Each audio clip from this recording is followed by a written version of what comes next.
Hey, I'm Nico, and here are 30 useless facts about Super Mario 3D Land. Super Mario 3D Land was first discussed in an Iwata Asks interview in October 2010, where Shigeru Miyamoto confirmed that Nintendo was working on a brand new Mario game for the Nintendo 3DS. The game was first revealed a couple months later, at GDC 2011, on the main stage, and back then we didn't have the final name yet. But as you can tell by the logo, the Tanuki leaf was already well planned to appear in the game. But according to Koichi Ayashida, the game's director, the team thought about having the feather cape as a power-up for this game. They eventually decided to go with Tanuki Mario instead. The team wanted to reinvent the 3D Mario games, which were really similar ever since Super Mario 64 came out. One of those ways was to mix elements that were popular in 2D Mario games, such as short levels, and mixing them with the exploration found in the 3D Mario games. The team also wanted this game to serve as a jumping point for players that played and loved 2D Mario games, but were a bit intimidated by the 3D ones. This is why this game features so many elements from those classic side-scrollers, despite being a 3D Mario game. Some rooms in the game were designed for the Nintendo 3DS stereoscopic 3D capabilities. Watching them in 2D is a bit confusing, but turn the 3D on and everything will make sense. After defeating Bowser in World 1-Castle, he'll fall down in the lava and then transform into a Goomba. This is a reference to the classic Super Mario Bros. For NES, in which all versions of Bowser but the last one were actually enemies in disguise. You could tell by defeating them with a fire flowers. Neat! There is a very creepy thing hidden within the game in the Ghost House levels. After you beat World 4-4 or 8-4, if, instead of grabbing the flagpole, you just get close to this fence and wait for a while, a mysterious ghost will appear out of nowhere. Who is he and what does he want? No one knows for sure. And ghosts are not the only creepy things left in this game, because in World 1-3, if you grab the binoculars, look in the sky and wait for a bit, a UFO will fly by. Come on, first a ghost, now an alien? This game is scary. Miyamoto said that the development team was made out of 2 people at first, you know, when the first ideas were being discussed.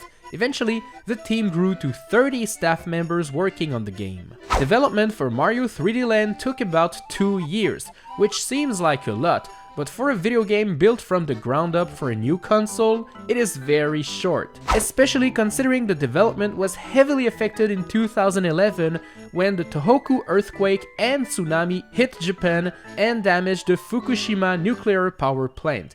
Several team members decided to lock themselves in their homes, afraid of radiation emanating from the power plant. Hayashida, the director, shared his personal contact information with other team members in order to set up a web forum so that the team could work from home. Keep in mind, this was in 2011. Remote working wasn't something that was done a lot back then. Nintendo really wanted to have this game out for the 2011 holiday season, so they decided to outsource parts of 3D Land to the game studio Brownie Brown, now known as What Up Studio, in order to meet their deadlines. Mario games typically are always developed in-house, so outsourcing it was very special. There is a level that uses a top-down camera view, features a bunch of different rooms to visit, and using the fire flower to light up those torches will unlock a door and play the classic Legend of Zelda jingle. This level was designed in honor of the 25th anniversary of the Zelda franchise. And this level is actually World 5-2. And if you take 5-2 and you make it backwards, it's 25. 25th anniversary. Big brain!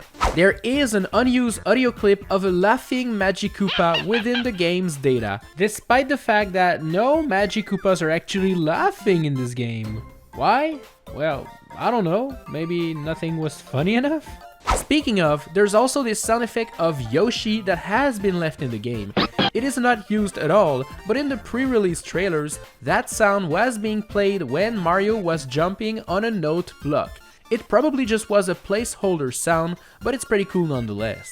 Super Mario 3D Land was the first time Boom Boom was reintroduced after his initial appearance in Super Mario Bros. 3.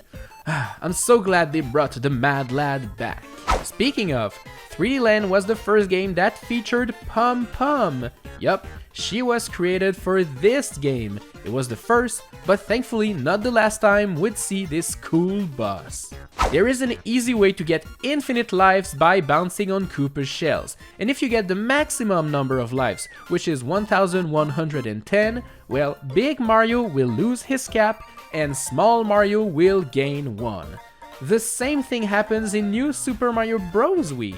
After you beat a world, Mario will get a postcard from the princess, and while you're looking at it, if you shake the 3DS, the image will also shake a bit, which is actually pretty cool. After the game was released, the animal rights activist group PETA created a website and a flash game called Mario Kills Tanuki, which was kinda gross and pretty violent. Their goal was to draw the public's attention to them, which worked, but it was very distasteful. After you beat the first 8 worlds, 8 special worlds make their appearances, featuring the same levels, but remixed and made even more difficult. And even better, after beating World Special -1, you will unlock my boy Luigi, and will be able to play as him in any level. It's Luigi time! During the final fight against Bowser, there's going to be a section where Bowser grabs barrels and throws them down your way.